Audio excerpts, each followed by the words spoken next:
fighter, actor, philosopher. Be formless, shapeless, like water. Be water, my friend. Bruce Lee was many things, but for the man who defied classification, the best description might be master.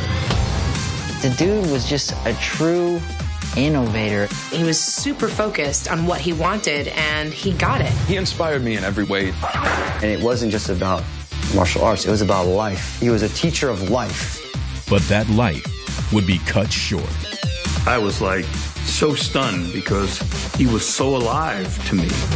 Yet before his death, Bruce Lee was able to pass on to us his greatest lesson, his belief in honest self-expression. To honestly express yourself, whatever your art is, you have to turn that into a language, and that language is an expression.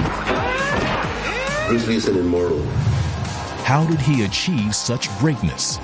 How did Bruce Lee become a master? It's Bruce Lee, the Master, on Bruce Lee Lives.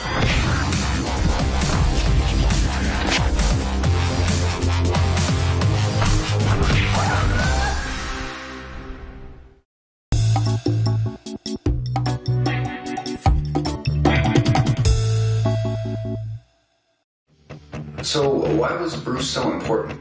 When you look up the word inspiration in the dictionary, it should be Bruce Lee's picture. Because to me, I feel like he's just the ultimate inspirer, the ultimate motivator. You know what I mean? Bruce Lee influenced so many people in so many different walks of life. It's almost like superhero stuff where it's made up, but this is real. Some of the things that Bruce Lee has said resonates forever. Be water, my friend, my friend. Now, Bruce Lee Lives. In the series that celebrates the life and legacy of the greatest martial artist of all time. On this episode, we take on the Master. To be revered and sought out signifies a certain level of respect and admiration for who you are and what you've contributed. Bruce Lee's teachings, acting, and fighting have had people seeking his wisdom for decades. How about teaching me that? But how did Bruce Lee gain such lofty status? What path did he follow to become a master to so many? In the early 60s, Bruce Lee's life was a whirlwind of activity. There was college, a marriage, the birth of his first child, and instructing martial arts. Around this time, Lee started to create something in the way of a message. He knew he had something important to offer the world and wanted to share it with a larger audience. So Lee went knocking on Hollywood's door. Test X2, take 2, speed. An early screen test shot in 1965 shows the young Bruce Lee, unintimidated, confidence beaming. What is the most powerful of the best forms of Oriental fighting? Well, it's bad to say the best, but in my opinion, I think Kung Fu is pretty good. It was that self-assurance that caught so many people's eyes and had them start to notice this young man with a plan. His presence was just gnarly, and he just was confident at a young age even. Like, this whole way he carried himself was just, he just spewed confidence, you know what I mean? It was just cool. But that confidence wasn't just cool. It was a part of his very essence, a foundation which Lee would be able to build on and use to communicate his message. I mean, he immortalized confidence. You could see it in his eyes, you could see it in his body movements. Everything about him asserts that.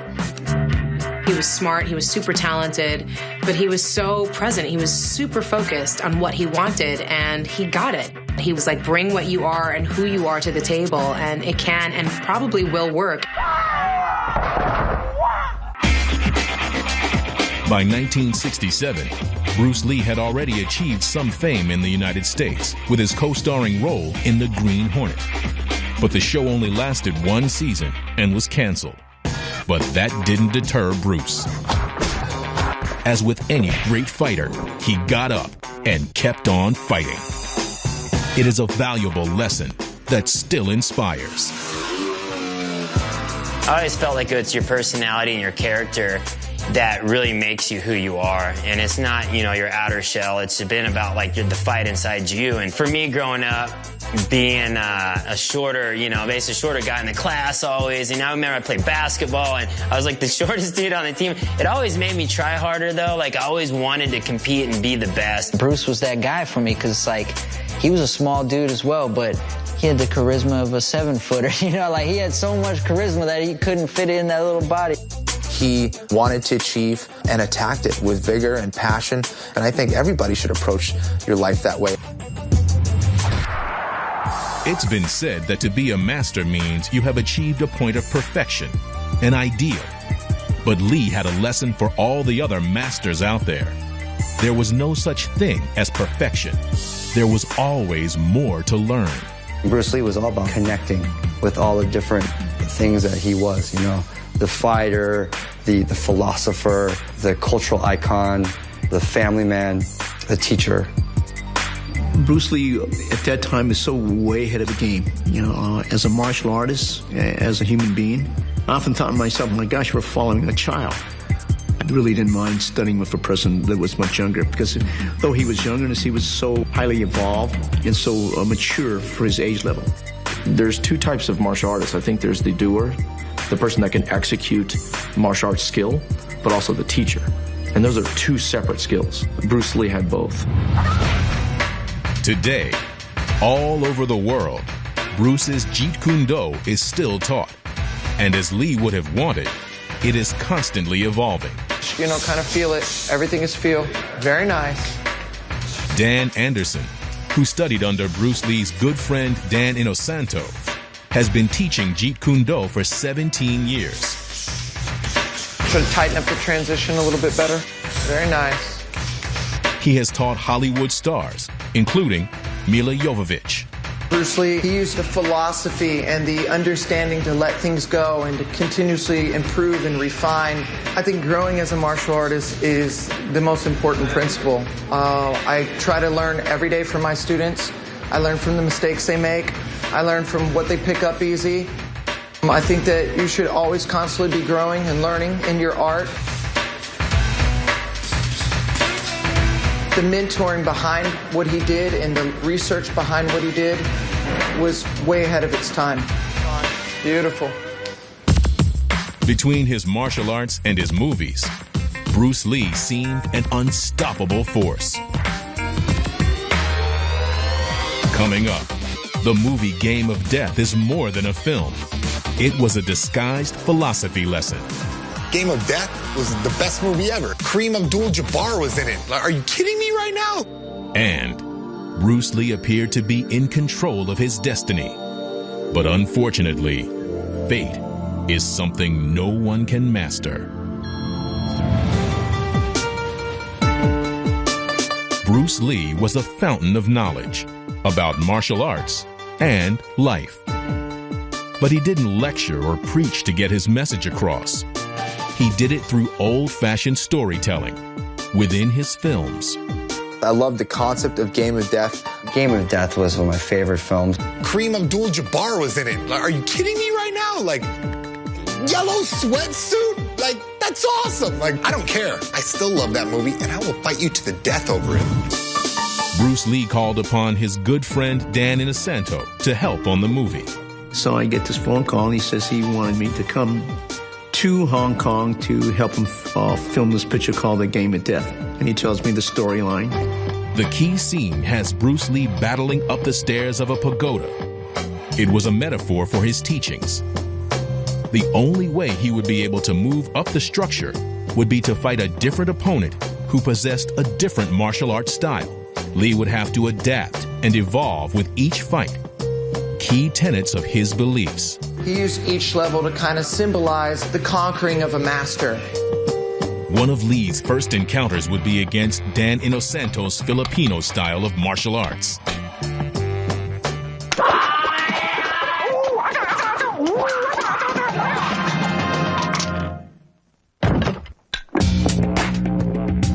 Having won, Bruce Lee continues upward. He must now change, advance, against a Korean martial art called Hapkido. Finally, he meets what appears to be an insurmountable challenge. Not only is his opponent, played by the NBA star Kareem Abdul-Jabbar, almost double his size, but he also fights in the same Jeet Kune Do style as Bruce Lee. The person at the end was supposed to represent the person with no style, the person who's all like water, the person who could flow and kind of do it all. It's really symbolic to show that at the top of the pagoda, you're not bound by anything. I think that's an approach for learning martial arts. In the pagoda, each level was a different way of fighting. Don't put yourself on one way of fighting because you're restricting yourself against someone else that might have a different technique. I took that back into bike riding. Keep your mind wide open and be able to diversify your riding skills. What Bruce was able to do was allow his philosophy to come through naturally. It wasn't forced on you. It was there for you to take, if you wanted it. Using your knowledge to help others was something Bruce was all about. Teaching and mentoring is something many of today's cultural icons also embrace. I'm an older guy in the sport. I mean, I'm still kind of young, but Grandma and Grandpa. Yeah, I've been around for 10 years, you know, so anytime a new kid comes up and I try to bring them under my wing a little bit and let them know where I might have fallen short. And at the same time, I'm going to tell them everything that, I want this sport to be. I feel like I'm constantly trying to teach the guys under me. Let's have you both go together. Give them my experiences to try to fast track them to where I'm at. And he was always about inspiring people and helping people, you see, he wanted to teach everybody. He felt like it was an open book. I'm so inspired when I change someone's thought process or their behavior to just be a better person or be a better martial artist. It's the most rewarding feeling in the world. Beautiful. He didn't say, I'm going to teach Jeet Kune Do and that's all you're going to learn. That's it. He was like, I'll teach you Jeet Kune Do and then as a friend, what can you give back to me? Let me remind you, Jeet Kune Do is just a name used, a boat to get one across. And once across, it is to be discarded and not to be carried on one's back. In 1940, under the Year of the Dragon, Bruce Lee was born. And for nearly 33 years, he battled, strived, and thrived. But in 1973, the dragon was gone. For someone so strong, so full of life, Lee's death, caused by a cerebral edema, was a shock. One of the producers of Enter the Dragon invited me to the premiere. I was immediately sucked in by Bruce Lee and by what he could do and his presence and the charisma of the guy. I saw Fred in the lobby after the movie, and I went up to him and I hugged him, and oh man, that Bruce Lee, what a future he has. And Fred said, he doesn't have any future, he died. I was like so stunned because he was so alive to me. When I heard about Bruce Lee died, I don't want to believe it. Totally astonished, and it's a big loss. The first time I ever saw my father cry was when my godfather passed away. I still remember it like it was yesterday. And it took a while for my dad to even believe that, he had died. I think I cried easily, off and on, for about 48 hours. Because I was very, very close to him. And for me, that's a very emotional time in my life. I cried as much for him as when my parents passed away. Bruce Lee, I think, in some ways, knew he was only going to be in this world for a little while because it seemed like he was in a race to tell everybody and anybody about martial arts, about his philosophy. It's a testament to him as a human being that, almost 40 years after his death, people are still fascinated by him. Philip Eng, a rising star in Asian martial arts films, is one of those who is still drawn to Bruce Lee. He finds traces from the icon's life as he makes his way through Hong Kong. This part of Hong Kong, it's one of the only parts of Hong Kong that's still the same as when Bruce Lee was around. So to get a sense of Bruce Lee, it's really nice to walk around these streets and see how he used to live. It always amazes me that wherever we go in Hong Kong, we can still find pictures of Bruce Lee everywhere. I remember this scene. I tried to emulate this kick, but I ended up falling. Awesome. I think this place still exists in Macau. It's like a film in my hand of him doing nunchucks. And look at some of these newspapers from, what, 1973? The Way of the Dragon is the name that I prefer to call it. 30 Hong Kong dollars. I might make a purchase a little bit later. In 1973, scenes from the Bruce Lee epic, Enter the Dragon, were shot at this location, including some of the most famous kung fu fights in movie history. You know, it's really amazing being here, you know. Coming to Hong Kong, making kung fu movies, now obviously it's all because of Bruce Lee, you know. And being at a location where he shot Enter the Dragon, it's amazing. Bruce Lee's gone, but he lives in our hearts. Bruce Lee's death was nothing short of tragic, but death is no match for immortality. Up next, Bruce Lee continues to inspire and push us to greatness. For me, Bruce is just, throughout my whole life, he just showed me how to dream big. Bruce Lee's death was a shock. But in a short moment in time, he was able to build an inspiring legacy. He conquered TV and movies and set forth a new approach to martial arts. And although we are left spellbound by his visual presence, his most lasting impression comes from his heart and mind, his philosophy. Many people didn't realize the amazing philosopher that he was. They saw him more as an action figure. He was indeed a philosopher. His philosophies cover everything. Everything that we have to deal with in life and struggle, we can use his philosophy to overcome. The philosophy of Jeet Kune Do, it kind of helps you express yourself. It kind of helps you formulate ideas better. You know, there's a secondary benefit than just learning how to defend yourself. There's a whole idea behind improving yourself. It wasn't just about martial arts, it was about life. He was a teacher of life. You know, how to live your life in a way where the ends are limitless. To achieve unlimited potential, Bruce Lee taught something he called honest self-expression. In other words, being true to yourself. Of all the thoughts and ideals Lee created, this was the one that Lee thought needed to be mastered to achieve greatness. When Bruce Lee talked about express yourself, that's what I want out of my students. I'm going to teach you a few moves, but you make it yours. And I'm there to coach them along, not to tell them exactly what to do, but try to help them find what Bruce Lee found. I totally agree with Bruce Lee's assessment of martial arts because there's no lying inside the cage. There's no lying during a fight. Whoever you are truly comes out. Honestly expressing yourself is, to me, being honest with yourself and finding a way to communicate that through different barriers, whether they be language, cultural, moral, whatever the case may be. Everything you ever aspire for or hope for, it's already within you. You just have to finally realize that. You don't have to look outside of you for some fake persona, for some this or that. It's inside of you already. That's me on my dirt bike. Me being on the Ride Freestyle Motocross is an honest way to express me and my personality and who I am, my style on my dirt bike the way I want to do it. Honest self-expression is genuinely doing what it is that you want to do that's going to fulfill you. We're in a sport where you got to push the limits, but you should push it in the way that you feel like doing it, not in the way that the industry thinks you should be or the judges or whomever.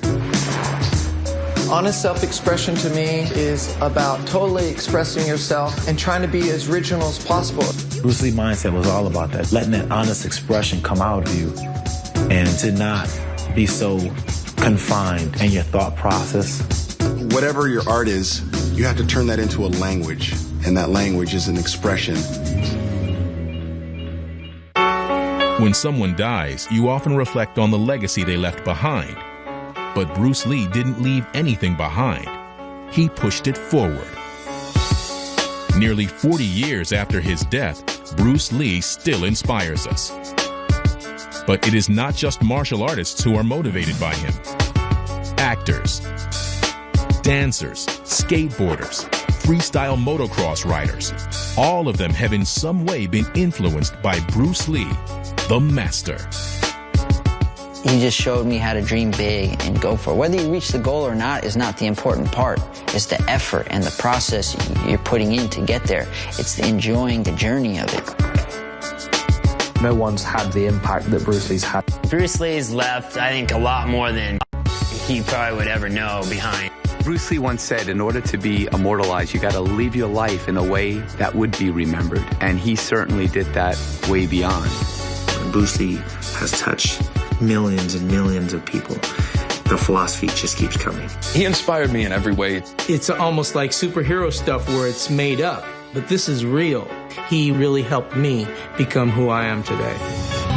I mean, kids that are born in 2002, 2003, who are 8 or 9 years old now, know who Bruce Lee is. And he's just one of those guys, like the Beatles, that kind of just lives on. When you see Bruce on screen, he is so vital, so alive, so intensely present in every frame of those films that you have to think of him as immortal. Bruce Lee is an immortal, and the world is much better because of his spirit and his contribution. You have different groups that don't get along with each other, but somehow he unites that. He lives in spirit, and he lives in the idea, and the idea is the strongest thing.